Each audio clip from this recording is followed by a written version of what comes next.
너희 심정에서 좁아진 것이니라. 내가 자녀에게 말하듯 하노니 보답하는 것으로 너희도 마음을 넓히라. 그랬습니다. 아멘. 자, 고린도 교회를 향한 이 바울의 애정에 섞인 표현이에요. 예, 이 바울이 마음을 열었다.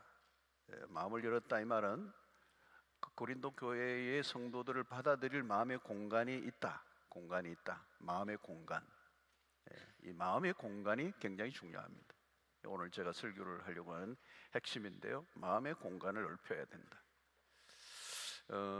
고린도 교회를 향한 이 바울은 마음을 열고 그들을 사랑하고 그들을 향해서 어떤 대화도 나눌 준비가 되어 있는데 반해서 고린도 교회 성도들은 아주 편협된 마음을 가지고 있었다는 거죠. 그래서 무슨 권면을 하죠? 너희 마음을 넓히라. 너희 마음을 넓히라. 이 고린도 교회는 여러분들이 잘 아는 것처럼 이 갈등과 분쟁이 많았습니다. 고린도 교회는 나쁜 교회가 아니에요. 굉장히 좋은 교회였습니다. 뭐 이런 은사가 많았던 교회도 없어요. 그런데 많은 이슈들을 가지고 갈등하고 분쟁하는 그런 교회, 평안하지 않은 교회였습니다. 그들에게 지금 이 권면을 하는 거죠. 여러분, 우리가 신앙생활을 하면서 우리의 마음이 넓어져 가느냐 좁아져 가는가, 이게 굉장히 중요합니다. 갈수록 좁아져 가는 사람이 있는가 하면 갈수록 마음이 넓어져 가는 사람이 있어요. 마음이 넓어져야 되죠. 여러분, 삶의 축복은 사실 우리의 마음에 있거든요. 이 마음, 하나님이 우리에게 마음의 복을 주신다는 거죠. 이 성경은 이 마음에 관심을 굉장히 많이 가져요. 그런데 마음이 복된 마음은 어떤 마음이냐? 넓은 마음이라는 거예요. 여러분, 재산이 아무리 많아도 마음이 좁으면 불행한 삶을 살아요. 집은 넓은데 마음은 너무너무 협소해. 그죠? 여러분, 우리가 재산을 늘리고 아파트 평수를 넓히려고 애를 써요. 그죠? 뭐 그냥 조금 더 넓은 데 가기를 원하는데, 여러분, 집이 넓은 데로 이사 가면 마음이 넓어져요? 그렇지 않아요. 막 넓은 집에 사는데도 막 싸우는 가정들 많잖아요. 그죠? 중요한 것은 마음이라는 거죠. 마음의 공간. 마음의 공간. 마음이 좁으면 불행한 삶을 살게 되는 것입니다. 아무리 많은 걸 가지고 있어도 불행하게 된다는 거죠. 여러분, 마음이 좁으면 세상이 좁아집니다. 마음이 좁으면 나도 나를 받아들이지 못해요. 여러분, 왜 상처를 잘 받습니까? 상처를 잘 받는 사람들이 특징이 뭔지 아시죠? 마음이 좁아요. 어쩔 수 없어요. 누군가 상처를 줬기 때문에 받지만 마음이 넓은 사람은 상처를 안 받아요. 똑같이 반응하지 않는다는 거예요. 마음이 넓으면 무슨 말을 하든, 그죠? 마음이 넓으면 그 말을 다 내가 녹여버린다는 거죠. 그런데 마음이 좁으면 어때요? 누가 한 말이 내 마음의 자리를 잡고 떠나지를 않는 거예요. 그것을 곰삭이는 거예요. 주야로 묵상하는 거예요. 여러분, 상처를 잘 받으면 어떻게 되죠? 갈수록 마음이 더 좁아져요. 인간관계가 갈수록 더 힘들어진다고요. 그래서 마음이 좁아지면 마음이 나중에 닫혀버리죠. 그러니까 오늘 공간이 없다는 말은, 마음의 공간이 없다는, 마음이 닫혀진 상태. 고린도인들의 마음이 그랬다니, 너무너무들이 심정이 좁아졌다는 거예요. 이런 마음이 닫혀지면 어떻게 될까요? 세상과 단절된 겁니다.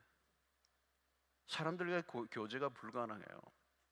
오늘 현대인들이 점점 이렇게 narrow minded, 마음이 열려야 대화가 가능하잖아요. 마음이 닫혀 있는데 어떻게 대화를 할 수가 있습니까? 여러분, 상처가 많은 사람들을 보면 선입견들이 굉장히 많아요. 사람들을 보는 시선이 왜곡되어 있는 거죠. 이미 만들어져 있는 어떤 관점이 있습니다. 주로 그것이 부정적이라는 거죠. 근데 그게 어떻게 만들어졌어요? 상처들로 인하여 만들어진 그 부정적인 관점, 누구를 봐도 곱게 보지 않아요. 여러분, 사기를 크게 한번 당한 사람은요, 상처가 생겨요. 그 사기보다 더 무서운 피해가 뭔가 하면 사람을 못 믿는 병이 생겨요. 사기는 차라리 물질적인 것으로 피해를 입은 거지만, 그 사기 때문에 사람을 못 믿는, 의심하는 병이 생기면요, 이거는 인생을 살아가는데 매우 치명적인 것이에요. 누가 가까이 오는데 그 이후부터는 가까이 다가오는 사람들을 별로 좋아하지 않는 거예요. 친근하게 대하는데 나는 이 사람도 사기꾼 아니야? 여러분, 사기를 내가 당할 때 사기친 사람이 수염을 기른 사람이 수염 난 사람은 다 사기꾼처럼 보여요. 안경 낀 사람은 다 안경 낀 사람은 사기꾼처럼 보이고. 여러분, 사람을 의심하는 병이 생기는 거, 이거 무서운 겁니다. 이게 닫힌 마음의 구조라는 거예요. 의심하는 사람들. 갈수록 세상이 좁아지잖아요. 그러니까 어떤 사람이 사기꾼이 아니라 세상 전부가 사기꾼처럼 보이는 거. 그러면 폐쇄적인 삶을 사는 겁니다. 항상 상처 그 자체보다 상처의 후유증이 문제입니다. 그 피해의식에 사로잡혀 살아가고 이게 심하면 피해 망상증이 되는 것입니다. 여러분, 사실은 이 마음이 좁다는 것은 병든 마음을 말하는 거예요. 병든 자는 마음을 열지 못해요. 굳게 닫힌 이 마음은 갈수록 자기의 삶을 불행하게 이끌어가는 것이죠. 스스로를 고립시켜버리는 것. 결국은 자기라고 하는 세계 안에 갇혀버린다. 마음의 감옥이죠. 자기라는 감옥 안에 자기가 가두어져 있는 것. 포로된 마음이라고 그러죠. 이것을 포로된 자라는. 그러니까 여러분, 갈수록 삶이 답답해지는 거예요. 삶이 축소해지는 거죠. 불행할 수밖에 없는 겁니다. 마음이 한번 좁아지면요, 사람들과 한번 얽혀도 화해가 잘 안 돼요. 여러분, 화해가 잘 안 된다는 걸 그냥 이상한, 그냥 자연스럽게 느끼면 안 돼요. 화해가 잘 돼야 그 건강해요. 사람 살다 보면 얽힐 수도 있고 오해할 수도 있고 뭔가 관계가 뒤틀릴 수도 있죠. 그런데 그게 풀어져야 정상이에요. 근데 그걸 그대로 묶어두고 얽힌 상태로 화해가 잘 안 되는 것은 이미 마음의 병이 있다는 거예요. 그게 정상이 아니에요, 여러분. 마음은 삶을 담아내는 그릇입니다. 그릇이 좁으면 어때요? 넘쳐흐르는 거예요. 여러분, 현대인들은 다 나라는 세계에 갇혀 살고 있습니다. 그걸 뭐라고 그러죠? 내가 신이 된 세상이에요. 오늘날처럼 신이 많아진 시대는 없어요. 모두가 신이에요. 자기 중심성의 시대라고 그러죠. 이것을 우리는 자아 숭배. 여러분, 오늘날 사람들이 자기라는 세계에 푹 빠져 사는 거죠. 내 인생, 내 삶의 방식, 나의 꿈, 나에게 관심을 가져요. 온 세상이 나로 향해 있는 거죠. 여기에 부채질하는 게 뭔지 아세요? 스마트폰이에요, 여러분. 이 스마트폰을 여러분 그냥 가볍게 다루면 안 돼요. 이게 자기 자신에게로 몰입하게 만들어 버려요. 이 스마트폰이라는 게 뭐예요? 내가 터치하는 대로 이 스마트폰이 완전한 복종을 하잖아요. 내가 탁 하는 순간 물건이 배달하고, 탁 클릭하는 순간 음식이 가져다 주고, 모든 게 다잖아요. 내가 스마트폰을 쥐고 사는 동안에는 나만 존재하는 거예요. 여러분, 이전에는 한 공간에서 가족들이 서로 바라보며 그냥 서로를 대화를 나누고 시선을 오고 가고 그랬잖아요. 근데 이제는 집에서도 전부 다 카페에 친구들이 한 4명, 5명 앉았는데 전부 다 이걸 쳐다보고 있어요. 대화하기 위해서 만났을 텐데 틀림없이, 근데 핸드폰을 들고 있는 거예요. 자기의 세계에 다 몰입해 있는 거예요. 모든 사람들이 다 타자와의 거리가 있는 거예요. 그래서 여러분, 이 핸드폰이 온 세상을, 지구촌을 다 연결시키는 거리감을 없애줬는데, 먼 거리도 연결이 되는 거지만 이 거리감이 없어진 것이 가까운 거리도 없어지게 만들었어요. 애기 엄마들이 애기와 교감을 나누는, 눈을 맞추며 교감하는 게 베이비들에게는 너무도 중요해요. 근데 엄마마저도 스마트폰의 시선을 빼앗겨 버렸어. 자기의 세계 안에 갇혀 살아가는 거예요. 나만의 세계에 몰입하게 만드는 거예요. 이게 스마트폰이에요. 여러분, 우리의 마음을 넓히는 부분에 있어서 우리에게 필요한 것은 뭘까? 복음이 뭡니까? 복음은 하나님과 우리의 관계를 회복시키고, 그리고 이웃과의 관계를 회복시키는 것이 복음이에요.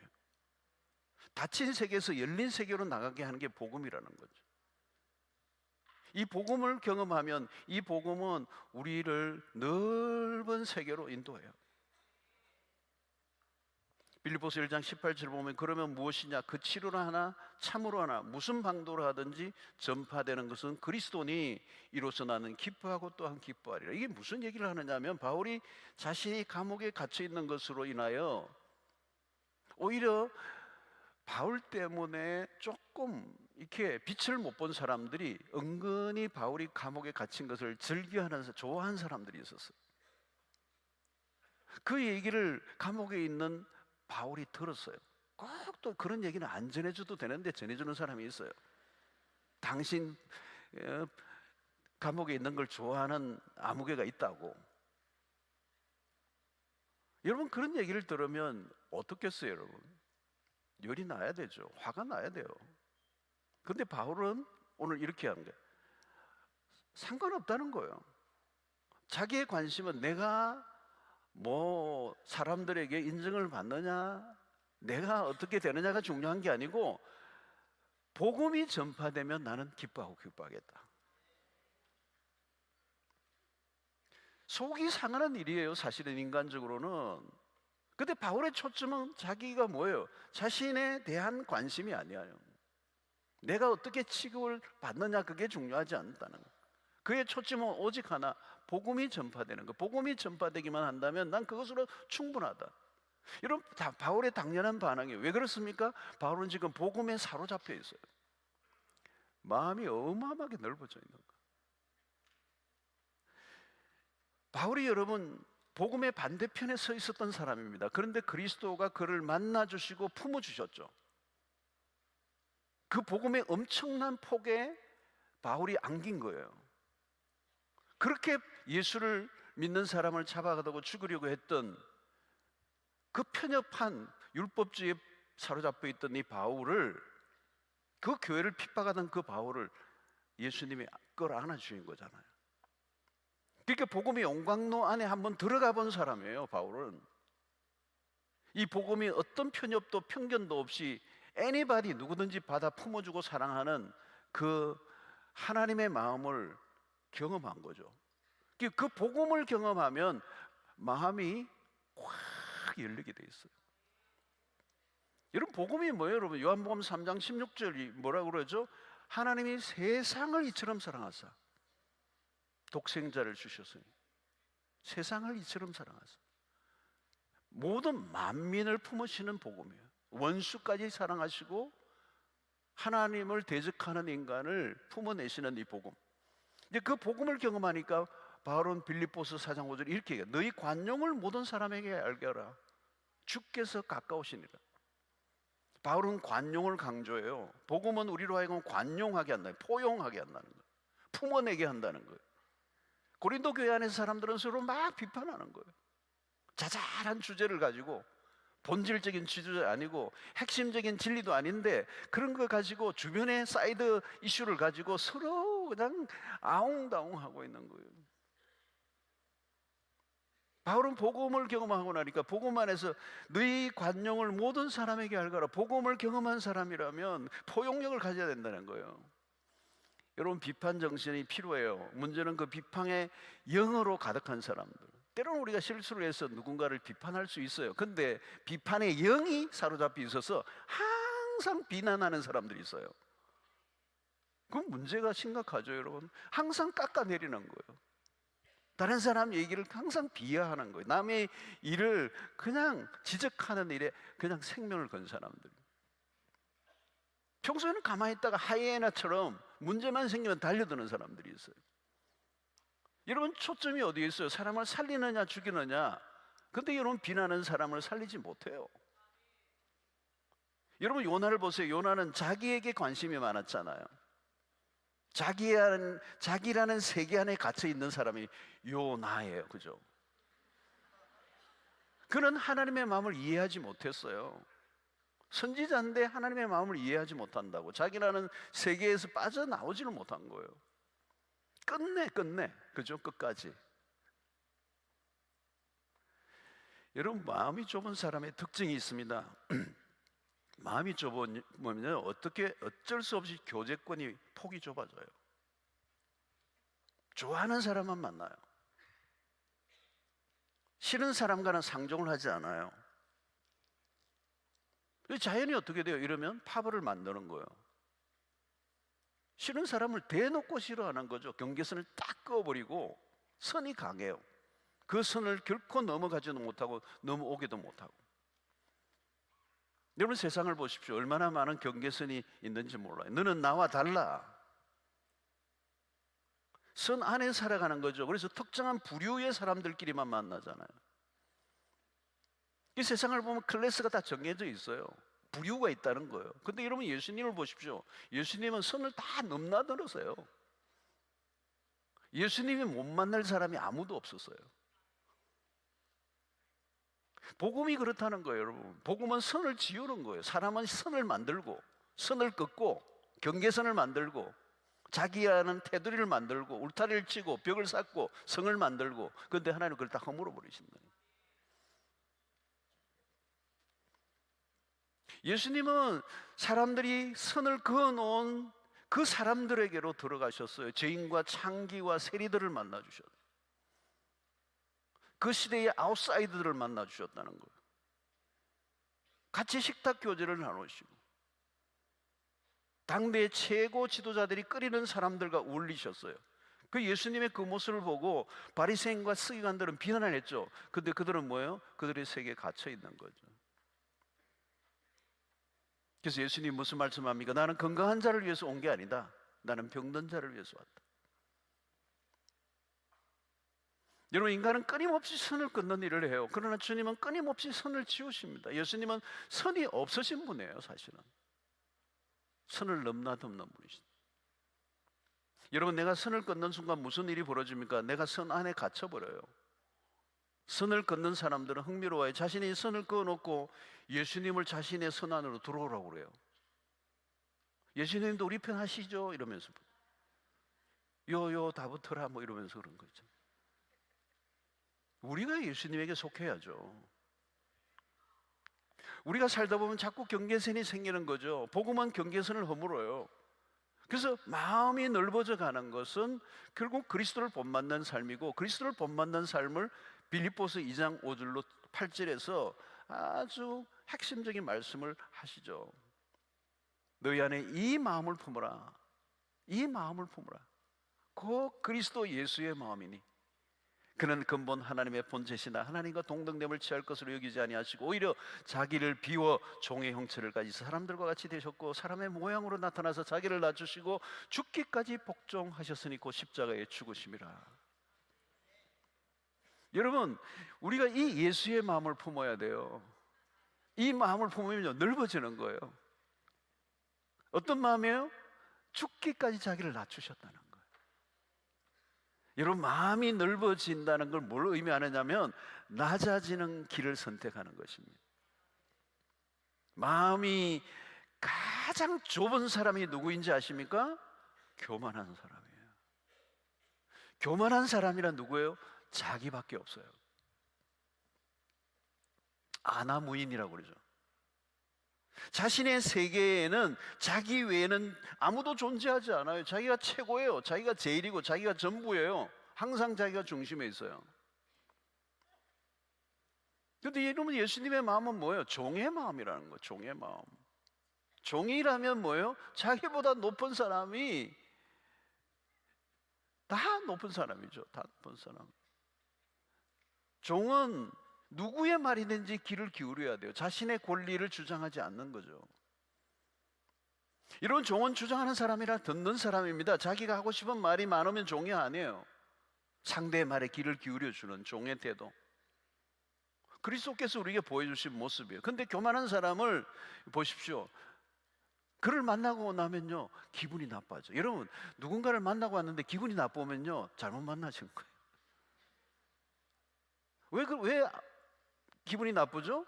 너무 잘난 체하니까. 여러분, 다른 사람을 품으려고 하면 어떻게 해도 나보다 남을 낮게 여겨야 돼요. 그게 예수의 마음이에요. 빌립보서 2장 3절이죠. 아무 일에든지 다툼이나 허용을 하지 말고 오직 겸손한 마음으로 각각 자기보다 남을 낮게 여기고, 그 아니고 낮게 여기고. 여러분, 바울은 나보다 남을 낮게 여기는 삶의 태도를 강조해요. 여러분, 이게 쉬울 것 같아요? 어려워요. 나보다 남을 더 낮게 여기기보다 낮게 여기는 게 훨씬 더 쉬워요. 무엇보다도 우리가 오랫동안 사귀어온 사람들과의 관계에는 더욱더 그래요. 우리가 서로 다 알고 있는 관계이기 때문에 내가 상대보다 낫다라고 생각하는 경우가 더 많아요. 그 친구들끼리 너가 나보다 훨씬 더 나아 이렇게 하기가 쉽지 않아요. 은근히, 그죠? 여러분, 우리는 항상 나를 높이려고 하는 이 자아 숭배 유혹을 받아요. 어떻게 하면 상대를 깔아내리고 내가 더 잘나 보일까에 몰두한단 말이죠. 분명히 나보다 나은 사람임에도 나보다 못한 것을 찾아내려고 애를 쓰잖아요. 장점보다 단점을 더 잘 찾아내요, 우리는. 그게 죄성입니다, 죄성. 근데 여러분, 우리 안에 판단하는 마음이 강해요. 이 선악과를 먹은 인간의 후예입니다. 근데 예수님의 마음은 달라요. 낮아지고 낮아진 마음. 이 겸손은 십자가에서 만나는 거죠. 낮아진 마음은 뭐예요? 다 품는 것입니다. 여러분, 저절로 관용이 생기는 게 아닙니다. 나보다 더 나아 보인다면 어떻게 할까요, 여러분? 바울은 복음을 경험하고 난 다음에 마음이 넓어졌어요. 그 이전에는 굉장히 좁은 마음이었어요. 이 좁은 마음이 무엇으로 표현돼서 살기등등했다는 거예요. 예수 믿는 사람들을 잡아가두고 죽이려고 애를 썼습니다. 이 교만한 마음은 사리가 가득한 거죠.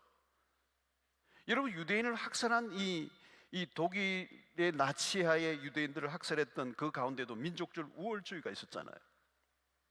결국 열등한 민족들을 없애야 한다라고 하는 이 주장, 여기에는 다인의 진화론과 같은 학설들이 뒷받침해 주니까, 그죠? 일어난 일이잖아요. 끔찍한 역사의 그런 잔혹한 살인, 대학살극을 풀린 거잖아요. 여러분, 마음이 좁아진다는 건 그런 의미에서 굉장히 무서운 거예요. 결국은 사람을 죽이는 단계까지 가는 거예요. 정오심까지. 그 정오심에서 벗어나지 못하게 되는. 바울은 복음을 경험하고 난 다음에는 그에게 일어난 정상이 뭐예요? 자신을 보는 시각에서부터 바뀌었어요. 자신을 어떻게 해요? 죄인 중에 괴수라고 그랬어요. 만삭되지 못하여 난자와 같다 그래요. 이전에는 전혀 가지지 못한 새로운 관점이에요. 아무나 쉽게 여러분 겸손해지지 않아요. 내가 얼마나 못난 사람인가를 계속적으로 경험하지 않으면 우리는 겸손할 수가 없어요. 남을 나보다 낫게 여기기 어려워요. 바울은 복음 앞에 서니까 자신의 과거가 선명하게 보인 거거든요. 그의 과거의 실패가 선명하게 보였어요. 그리고 그 복음 안에서 자기의 과거를 모습을 보니까 자신보다 더 악한 사람이 없어 보여요. 그런데 그 복음이 나를 받아준 거잖아요. 겸손하지 않을래야 않을 수가 없는 거예요. 여러분, 바울은 이 복음의 광대함에 전율을 합니다. 자신과 같은 죄인을 받아주셨다는 것에 충격을 받습니다. 그런 밑바닥까지 내려가 본 거죠. 죄인 중에 괴수라고 할 정도의 고백까지 나온 것은 자기의 밑바닥까지 내려간 거예요. 그를 품어주신 그 복음을 경험하고 나니까 그 복음의 렌즈를 통하여 다른 사람들을 바라보니까 관점이 바뀐 거예요. 다른 사람들은 다 나보다 나아 보인 거예요.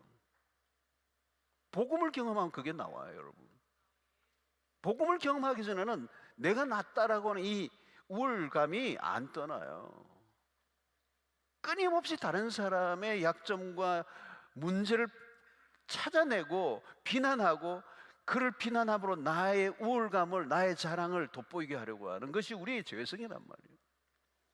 근데 복음을 경험하고 나니까 그게 아니에요. 나만큼 죄인이 없어 보여. 나같이 이렇게 악독한 인간을 품어내신 복음 앞에 무너지는 거예요. 그러니까 그 복음의 렌즈를 통하여 이제 보니까 하나님의 그 큰 은혜 속에서 그 자신의 과거의 그 최악의 상태에 있는 나를, 도무지 나도 나를 사랑할 수 없는 나를 품어내신 그 하나님의 은혜 앞에 무릎을 꿇게 되니까 내가 다른 사람을 보는 눈이, 시각이 달라지는 거예요. 나보다 낫다는 거예요. 여러분, 복음 안에서 변화된 모습은 나보다 남을 낮게 여기는 모습으로 드러나야 돼요. 오늘 이 밤에 여러분들 그런 역사가 있게 되길 바라요. 복음의 능력을 믿으면요, 어떤 사람도 나보다 더 나았다는 걸 깨달았게 돼요. 그게 함부로 비판할 수가 없는 거죠. 그러니까 바울은 지금 관용을 지금 강조하는 거죠. 모든 사람에게 너의 관용을 나타내라. 너가 그 하나님의 관용을 경험한 사람이지 않느냐는 거죠. 여러분, 마음이 넓다는 것은 뭘 의미합니까? 이 겸손을 의미하는 거예요. 겸손. 겸손할수록 여러분 마음이 넓어지는 거예요. 마음이 넓을수록 세상을 품는 겁니다. 여러분, 낮은 곳에 사람들이 모여요. 겸손한 사람 주변에 사람들이 모인다고. 여러분, 다윗이 그냥 쫓겨다니면서 유랑 생활을 하는데도요, 다윗 주변에 사람들이 몰려들기 시작해요. 나중에 그들이 이스라엘의 구국 공신들이 돼요. 다윗과 함께 나라를 세우는데 공신들이 돼요. 여러분, 교만한 사람들 주변에는 사람이 없어요. 있을 수가 없어요. 누구도 품을 수 없는데 어떻게 그 마음에 그 주변에 사람들이 있겠어요? 여러분, 마음이 넓어지면요, 부유한 삶을 살아요. 그 부유한 삶이란 딴 게 아니에요. 천국을 누려요. 그래서 여러분, 마태복음의 팔복이 그런 거잖아요. 그 팔복이 천국인의 삶을 누리는 복을 말하는 거예요. 복이 있는 자들은, 행복한 자들은 어떤 사람인가? 여러분, 5장 5절을 보시면 온유한 자는 복이 있나니 그들이 땅을 기업으로 받을 것이다 그래요. 여러분, 이게 이해가 잘 안 되는 말씀이에요, 사실은. 여러분, 세상에 가서 온유하면 다 망할 것처럼 보이잖아요. 그건 말도 안 되는. 세상에서는 강해 보여야 되잖아요, 여러분. 세야 되잖아요. 투쟁해야 되고, 그냥 뭔가 쟁취해내야 되고, 온유하면 그냥 말도 안 될 것 같은 세상이잖아요. 근데 그들이 땅을 기업으로 차지할 것이라는 도대체 무슨 얘기예요? 살벌한 세상에서 악을 쓰며 살아도 모자랄 판에 온유하면 가지고 있던 것까지도 다 빼앗길 텐데 어떻게 성경은 이게 복이 있다라고 얘기하는 거냐는 거죠. 여러분, 여기서 매우 중요한 것은 여러분, 우리 인생을 길게 보여야 돼요. 길게 봐야 돼요. 강해 보이는 것 같은데요, 빨리 죽어요. 지금 당장 이기는 것 같아 보이지만 그것은 이기는 게 아니에요. 온유한 사람이어야 끝까지 가요. 끝까지 가봐야 돼요. 1, 2년 단거리 코스가 아니에요, 인생이.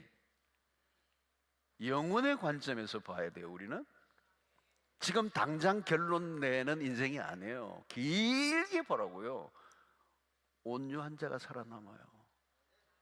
온유한 자가 복을 얻어요. 온유한 사람 주변에 사람들이 모여요. 모세는 여러분 강한 자였습니다. 그죠? 40년 바로의 공주의 아들의 위치에서 40년 동안, 그죠? 왕실 생활을 했잖아요. 나는 뭔가 할 수 있는 사람인 것처럼 착각했잖아요. 그죠? 강한 성격이에요, 모세가. 뭘 했어요? 사람을 죽여요. 그리고 광야로 도망치죠. 40년 동안 광야에서 묻혀 지내는 동안 어떻게 돼요? 그가 온유한 자가 돼요. 하나님이 언제부터 쓰시는 줄 아세요? 사람을 온유한 자가 될 때부터 쓰세요. 강할 때 안 쓰세요. 쓸 수가 없어요. 자기 길을 가는 사람이기 때문에. 온유한 자예요. 온유한 자는 뭐예요? 팔복에 의하면 오른밤을 치면 왼밤을 돌려대는 사람이에요. 오른밤을 치면 왼밤을 돌려댄다는 말은 뭐예요, 여러분? 자기의 힘을 뺀 상태예요. 자기의 힘을 주지 않아요. 힘을 가졌으면 같이 때려야죠. 그런데 내 힘을 무장 해제시키는 거예요. 그냥 맞는 거예요. 여러분, 그냥 맞으셔야 돼요. 그래야 하나님이 이기게 하세요. 내가 이기게 했다면 하나님 네가 한번 해봐라 그럴 거예요. 하나님에게 맡기셔야 돼요. 온유한 자가 땅을 기업으로 차지할 것이라는 이 말씀을 믿고. 여러분, 40년 동안 모세가 힘을 다 빼버려요. 뺄 수밖에 없어요. 40년 내에 힘을 쓸 수 있는 곳이 아니에요. 광야는 힘을 쓰면 죽어요. 40년 못 버텨내요.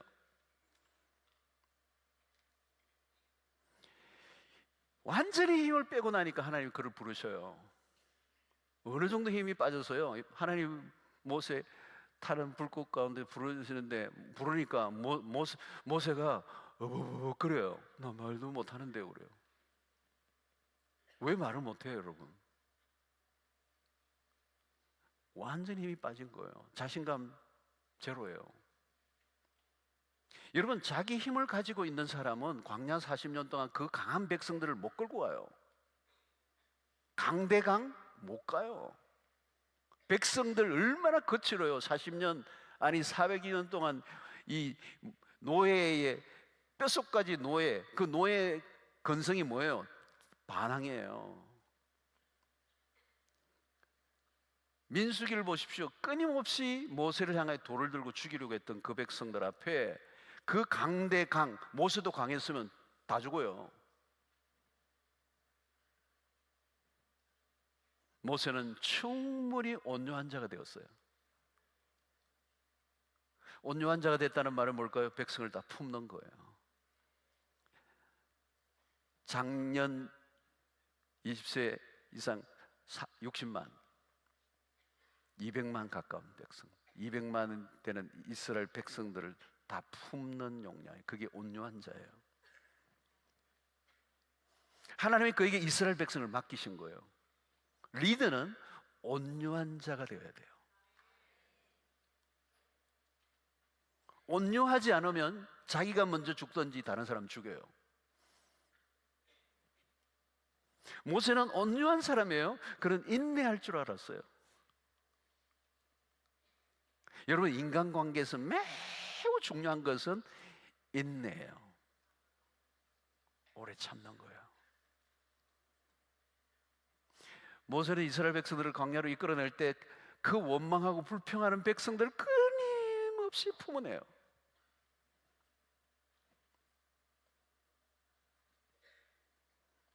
모세는 온유한 자가 돼요. 온유한 자가 되어야 비로소 남들을 섬길 준비가 된 거예요. 하나님 마음이 넓어져요. 마음이 넓어야 비로소 하나님 나라를 위한 일꾼이 되는 거예요. 섬기는 자들은 마음이 넓어야 돼요.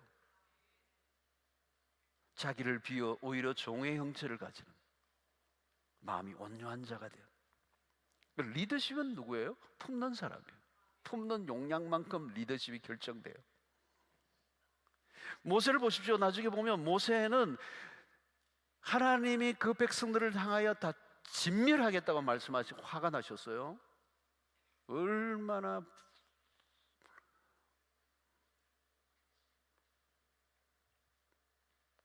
반항하는 그 백성들. 근데 모세는요, 뭐라고 해요?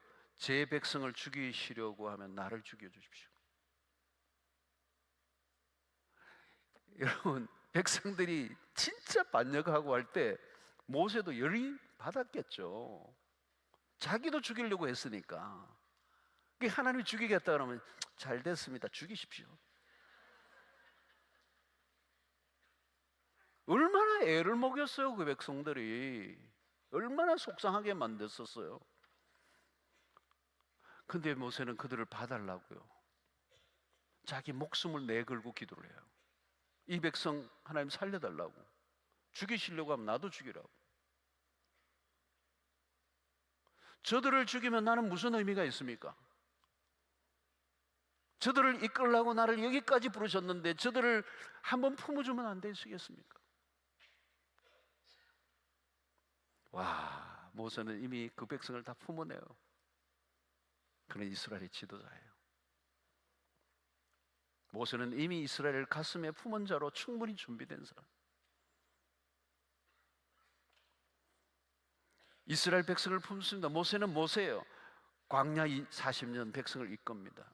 모두 노예들, 원망과 불평을 쏟아내고 진짜 말 안 듣는 그 백성들, 속이 얼마나 상했겠어요. 그런데 그런 끊임없이 그 백성을 품습니다. 여러분, 우리가 사역을 하거나 교회에서 봉사를 하거나 신앙생활을 하고 공동체에 있다 보면요, 우리도 모르게 속이 좁아질 수 있어요. 속상한 일들 자꾸 겪다 보면 마음이 다쳐요. 그러면 자꾸 narrow mind가 돼요. narrow mind. 상처를 받죠. 그럼 자꾸 웅크리게 되죠. 여러분, 모세는 달라요. 그는 당신의 백성들을 품습니다. 하나님 아버지의 마음을 담고 있는 거죠. 그는 백성들이 반역하고 힘들게 할 때마다 대응하지 않습니다. 하나님께 무릎을 꿇습니다. 그런 백성들을 품어내는 거죠. 여러분, 누가 지도자입니까? 품는 사람이에요. 가슴이 넓은 사람. 잘 토라지는 사람은 리더가 될 수 없어요. 리더는 속이 깊어야 돼요. 속이 깊어야 감정이 들끓지를 않아요. 마음이 좁아지는 순간 끝입니다. 더 이상 쓰임 받을 수 없어요. 구약의 사울을 보십시오. 그런 다윗을 품지 못해요. 사울은 천천히요 다윗은 만만이라. 이 여인들의 이 노래소리, 빌보드 차트 넘버 1, 틀기만 하면 그 노래가 나오는 거예요. 미치는 거예요. 이 여인들의 노래소리에 분노합니다. 다윗을 향한 증오심이 불타오르죠. 여러분, 질투심은 좁아진 마음을 말하는 거예요. 일개 왕인데 그 다윗을 못 품어내는 거예요. 그 순간 어떻게 되죠, 여러분? 그 성경을 보면 재밌어요. 이 질투심에 사로잡혀 있는 이 사울은요, 그 모든 시선이 다윗에게로 집중해요. 다윗에게 고정돼요. 다윗만 바라봐요. 다윗이 어디 갔는가, 어디 있는가, 다윗을 죽이려고. 얼마나 좁아진 마음이에요. 여러분, 질투심이 생기면 사람을 배척합니다. 대적 관계를 만듭니다. 결국 사울의 인생은 불행해지죠. 그런데 반면에 다윗은 사울을 정오하지 않습니다. 다윗은 도망을 치지만 다윗에게로 오히려 사람들이 모여요. 그 마음이 넓은 자에게로 사람이 모이는 겁니다. 여러분, 요셉 보세요. 형들을 용서해요. 형들을 품어요. 여러분, 마음이 넓어진 만큼 하나님이 쓰십니다. 애굽의 총리의 자리에 앉잖아요. 마음을 넓혀보세요. 남의 얘기니까 쉬운 건 아니죠, 여러분. 어떻게 그렇게 이영말이 남의 나라에 팔려가고 죽을 고생을 하고 자기를 죽이려고 했던 그 형들로 인해서 받았던 이 상처와 아픔과 고통은 말로도 할 수 없는 거잖아요. 그런데 여러분, 하나님의 은혜 안에서 그 형들을 품어낼 수 있는 마음을 넓히니까 형들만 품어낸 게 아니죠. 결국은 애굽을, 그리고 애굽의 주변 나라까지 품게 되고, 그것으로 인하여 그 야곱가를 고센 땅으로 불러내고 그 고센 땅에서 히브리 민족을 일으키게 되는 어마어마한 하나님의 역사를 만들어내는 출발점이 된 거예요. 여러분, 나를 힘들게 하는 사람들이 있습니까? 품어서 해야 돼요. 나를 힘들게 하는 사람을 하나님 붙여주신 이유는 그 사람을 품으라고 하는 거예요. 여러분, 목회자들도요, 나보다 설교를 잘하고 목회를 잘하는 사람이 있으면 축복하고 싶어요, 시기 질투할 것 같아요. 인정을 하면 되는데 그게 쉽지 않아요. 유명한 일화가 하나 있어요. F.B. 마이어라고 하는 목사님이 있어요. 이분도 굉장히 유명한 목사님이에요. 근데 그가 목회하던 시절에 누가 나타나느냐면 시대를 흔들어 놓는 설교의 황태자 찰스 스펄전이 등장하는 거예요. 이 찰스 스펄전은 여러분 이 신화적인 존재예요.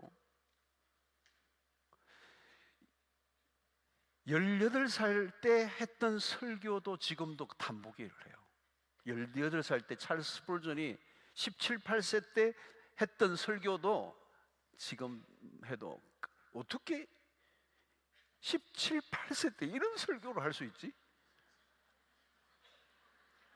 오늘날 현대 설교가들도 단복을 하는 거예요. 물론 성령의 역사가 있었겠죠. 근데 이게 은사가 있는 거잖아요. 근데 문제는 뭐냐면 사람들이 자꾸 마이어 목사님에게 들려오는 소리가 스펄전 목사님, 스펄전은 저렇게 나이가 어린데도 저런 설교를 하는데 우리 목사는 왜 저러지? 뭐 이런 거예요. 자꾸 이게 들리니까 시험에 드는 거예요. 그러니까 어느 날 이 F. 마이어 목사님이 저 인간 때문에 내가 이렇게 저평가를 받다니 막 이게 마음고생을 많이 한 거죠. 근데 그러다가 어느 날 기도하는데 깨달음이 왔어요. 내가 할 일은 스펄전을 위해서 시기할 것이 아니고 그를 위해 기도하는 것이라고 깨달음이 온 거예요. 그러면서 스펄전을 위해서 위한 중보 기도를 하기 시작한 거죠. 그런데 놀랍게도 하나님께서 스펄전이 받은 기쁨과 상급을 이 F.B. 마이어 목사님이 함께 받았다는 거예요. 다른 사람을 축복하기 시작하자 마이어 목사님의 마음이 넓어지기 시작하고 그를 축복하자 그 대상자가 받은 복이 나에게도 넘어오는 거예요. F.B. 마이어 목사님은 굉장히 탁월한 설교자로 평가되고 있어요. 사랑하는 성도 여러분, 대개는 나보다 나은 사람을 보면 비난을 해요. 시기하고 질투하고 입을 삐죽거리고. 그러면 여러분이 잘못하면 입이 돌아갈 수 있습니다. 위하여 기도하시기 바랍니다. 내가 축복하면 그 사람이 받는 복을 나도 받아요. 할렐루야. 시기와 질투가 일어나면 이기는 길은 뭐예요? 적극적으로 축복하는 거예요. 시기심이 오면, 질투가 생기면 그를 축복하라는 거예요. 그를 축복하면 어떻게 돼요? 그의 좋은 점을 담게 돼요. 욕을 하는 동안에는 절대 배울 수가 없어요. 축복하면 그의 좋은 점을 내가 배울 수 있는 기회가 생겨요. 여러분, 어디나 특별한 사람은 있어요. 나보다 탁월한 사람 있어요. 괜히 비교하면서 일을 갈 이유가 없어요. 그러면 직감만 다니게 돼요. 그런 특별한 사람이 있으면 하나님이 그런 특별한 사람을 통해서 하실 일이 있고 나와 같이 평범한 사람을 통해서 하실 일이 있는 거예요. 받은 사명이 달라요. 모두가 특별하면 어떡하겠어요, 여러분? 하나님이 쓰시는 방식이 다를 뿐이에요. 중요한 것은 그것을 내가 자연스럽게 받아들이는 거죠. 그리고 그런 일을 통해서 하시는 하나님을 찬양하고 그런 일을 내가 감당하면 또 그 일을 감당하는 사람들을 축복하면 되는 거죠. 하나님은 다양하게 일하십니다. 특별한 사람이 특별한 일을 맡아서 하는 일만 중요한 게 아니라 역할이 다양하고 누구를 통해서든 다양한 방식으로 하나님이 사용하신다는 사실을 인정하고 우리 주변의 연약함은 연약함대로 그 연약함을 통하여 강하게 하시는 하나님의 능력을 드러내시기도 하고 때로는 강한 자를 부끄럽게 하시기도 하고 이것이 하나님의 마음이라는 겁니다. 누가 여러분 원수를 용서하고 사랑할 수 있습니까? 마음이 좁으면 할 수 없어요. 원수 사랑을 한다면 마음은 한없이 넓어지는 겁니다. 원수를 품을 수 있으면 끝이에요, 여러분. 더 이상 갈 곳 없어요. 하산해야 돼요. 여러분, 마음이 넓어지면 이해력이 높아집니다. 이해와 공감 능력이 커져가는 거죠. 이해 폭이 좁을수록 여러분 삶은 축소될 수밖에 없습니다. 여러분, 사이코패스가 뭐예요? 공감 능력이 전혀 없다는 거 아니에요. 전혀 느낌이 없어요. 나는 공감이 안 된다는 거죠. 다른 사람의 고통에 전혀 전이가 안 돼. 그러니까 사회생활을 할 수 없어요. 그래서 소시오패스가 되는 거잖아요. 여러분, 중요한 것은 내가 이해가 안 되는 것들을 우리가 만날 때가 많아요. 그런데 이해가 안 되는 건 내가 지금 이해 안 되는 거지, 그 세월이 흐르고 시간이 흐르면 그때는 이해가 안 되는 것이 어떤 거는 이해가 될 때가 있어요. 아, 내가 그때 못 봤구나. 내가 그때 본 게 전부가 아니었구나. 이해 폭을 넓히는 거죠. 그래서 자기만의 세계에서 점점 벗어나는 것. 아이들도 여러분 자라면서 조금씩 부모의 마음을 알게 되잖아요. 그러면서 성장을 하게 되는 거예요. 그 성장하면서 어때요? 부모의 마음을 알게 되는 거예요. 그 철이 들었다는 거죠, 그때가. 여러분, 우리의 마음을 좁아지게 하는 것들이 우리가 살아가다 보면 참 많아요. 어쩔 수 없이 우리의 인간관계 속에서 부딪히게 되고, 또 봉사를 하다가 좁은 환경 속에 살다 보면 우리가 좁아질 때가 많아요.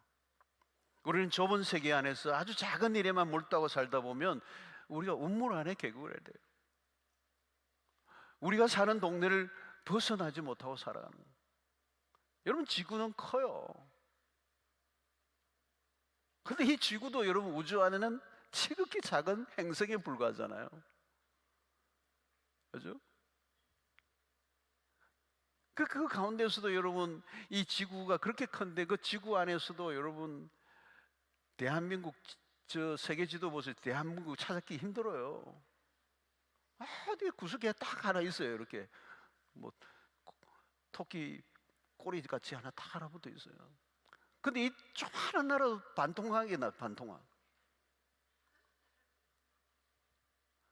또 거기서도 부산 찾아보면 또 어디 있어요? 부산 하나 있어요. 거기서 또 어디 해운대 있어요. 해운대. 해운대에서도 또 한 군데 또 찾아와야 되죠.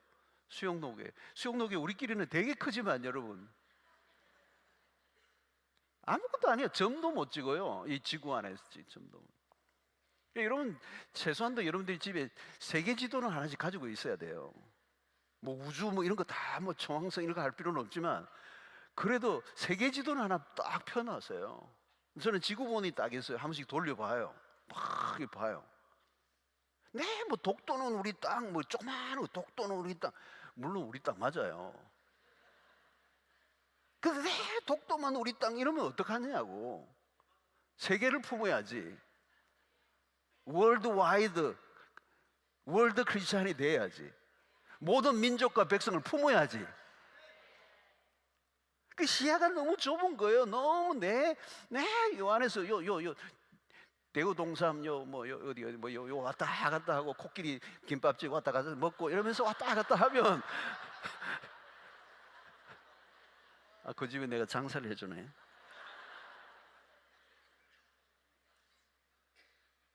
이 내로 해주는 거예요. 자꾸 내 만나는 사람도 그 사람이고, 내 다니는 길로 다니고. 여러분, 인간은요 편견의 존재예요. 편견과 오만의 안경을 끼고 있어요. 우리가 알고 있는 게 틀린 게 많아요. 그러니까 내가 알고 있는 게 전부라고 생각하는 사람은 오만한 거예요. 그리고 그 편견에서 벗어나지 못하면 자기 세계에 갇혀 있는 거잖아요. 내가 얼마나 잘못 알고 있는 게 많은지. 우리가 잘못 알고 있는 것, 편견에 관련된 것들이 얼마나 오해하고 있는 것. 그 책 제가 방에 있는 2권이 있는데요. 우리가 흔히 알고 있는, 너무도 잘 알고 있는 건데 그게 아니라는 게 그걸 밝힌 책이 있어요. 또 그런 것만 또 하는 분이 있더라고요. 나에게 편견의 문제가 있을 수 있다는 걸 인정하는 것만 해도 괜찮은 사람이에요. 그런데 대화가 안 되는 사람 뭐예요? 나는 옳다예요. 죽어도.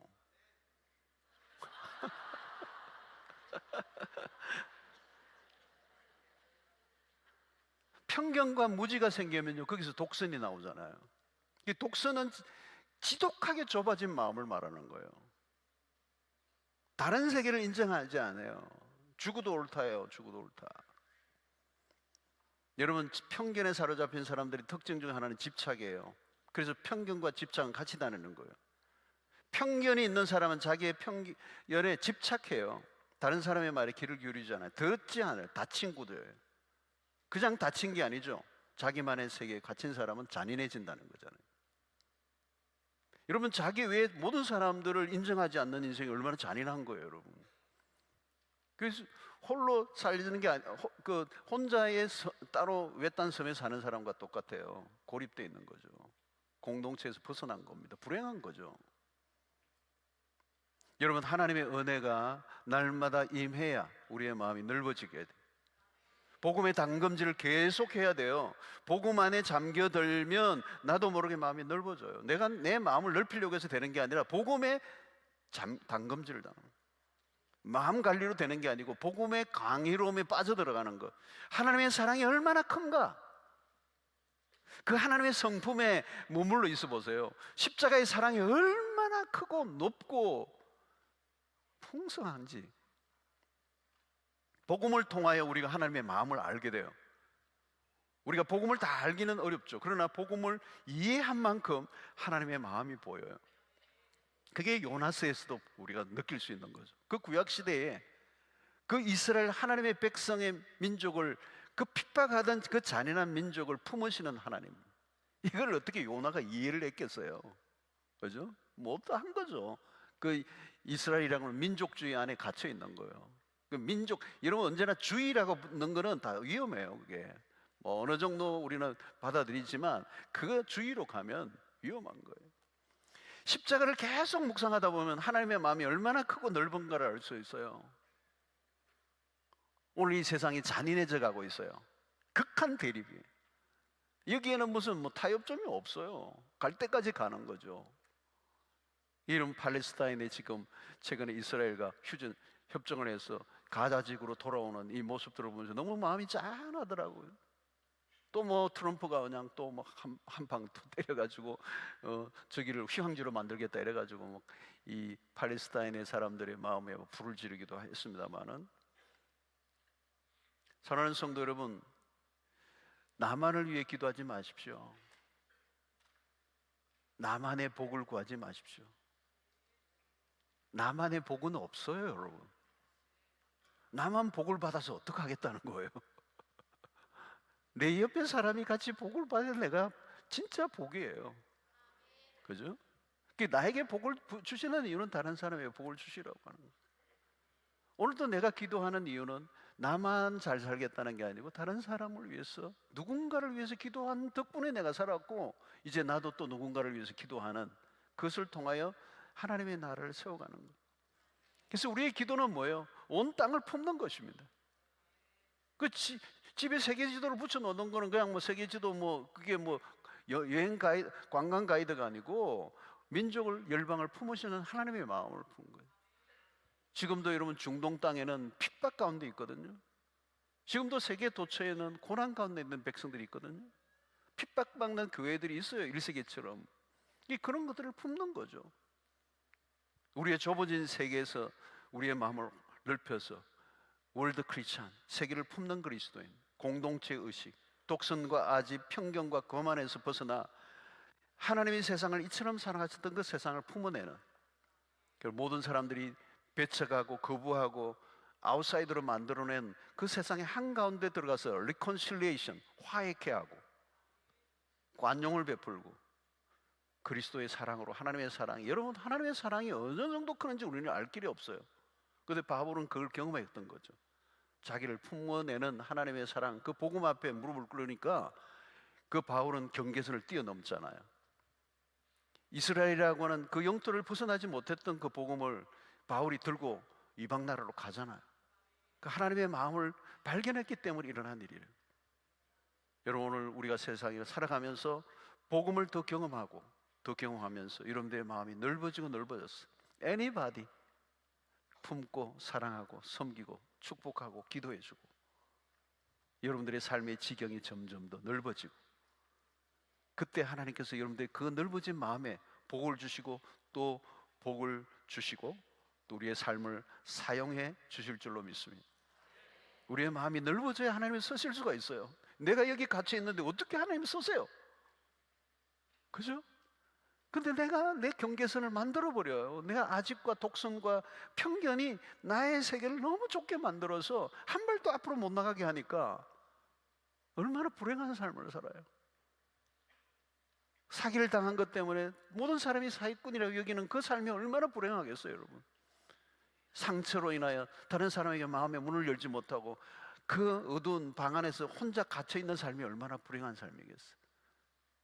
하나님이 세상을 이처럼 사랑하셨던 그 사랑을 오늘 여러분들의 삶을 통해 풀어내는 이에 여러분들을 불러내시고 여러분들을 사용하기를 원하십니다. 내 마음을, 너희 마음을 넓히라. 여러분들의 마음이 넓혀질 때 하나님이 여러분들에게 놀라운 역사를 여러분들을 통해서 이루어 가실 줄로 믿습니다. 우리의 삶을 만나는 사람들에게 축복하게 하여 주십시오. 우리 축복송 우리 부르면서 우리 함께 기도하며 나아가도록 하겠습니다. 너는 담장 넘어 뻗은 나무. 우리 이웃을, 우리의 공동체를, 열방을, 내가 미워하는 사람까지 축복합시다.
담장 넘어 뻗은 나무, 담장 너머로 뻗은 나무, 가지에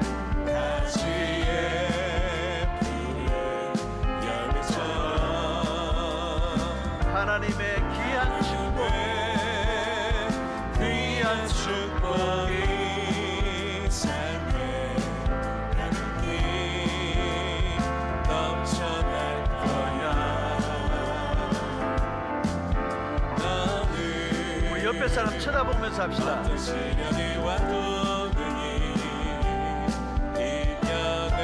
옆에 잘 쳐다보면서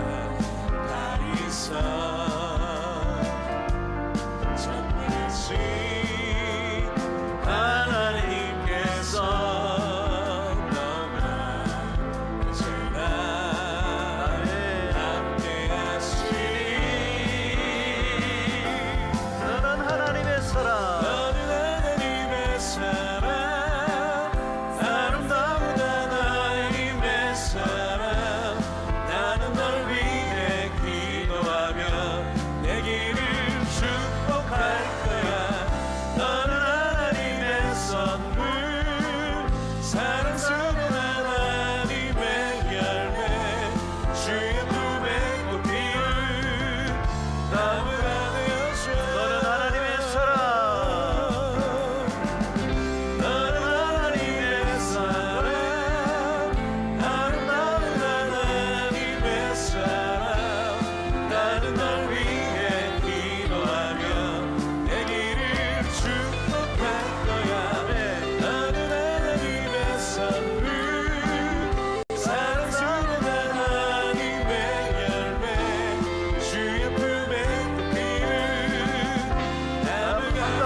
여러분, 모세를 잘 기억하십시오.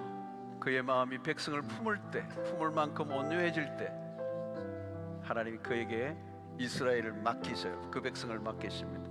하나님은 마음이 넓은 자로 준비된 자를 쓰십니다. 세상을 품는 그리스도인 되십시오. 여러분들 옆에 가까이 있는 사람들을 품으셔야 돼요. 좋아하는 사람만 만나면 안 돼요. 싫어하는 사람에게 다가가셔야 돼요. 원수를 사랑해야 돼요. 어떤 사람이든지 품어낼 수 있는 준비가 될 때 하나님은 우리를 복 주시기를 원하세요. 우리를 쓰시기를 원하세요. 여러분, 우리가 자칫하면 우리는 점점 우리의 마음이 좁아져요. 그게 여러분 나중에는 자기의 세계에 갇혔어요. 우울한 삶을 살게 돼요. 불행해져요. 복음을 경험하셔야 돼요. 복음은 우리의 마음을 활짝 열게 합니다. 바다처럼 넓은 마음, 모두를 품어낼 수 있는 하나님의 사람이 될 때 우리를 통해서 하나님의 놀라운 복음의 역사를 일으키실 줄로 믿습니다. 하나님, 내 안에 편견과 아집과 독선과 교만이 사라지게 하여 주시옵시고, 온유와 겸손으로 충만하게 하여 주시옵시고, 오늘 내 주변에 있는 사람들을 마음껏 시기하고 질투하지 않고 축복할 수 있는 마음을 허락하여 주시옵소서. 주여, 세 번 외치고 기도하며 나갑니다. 주여!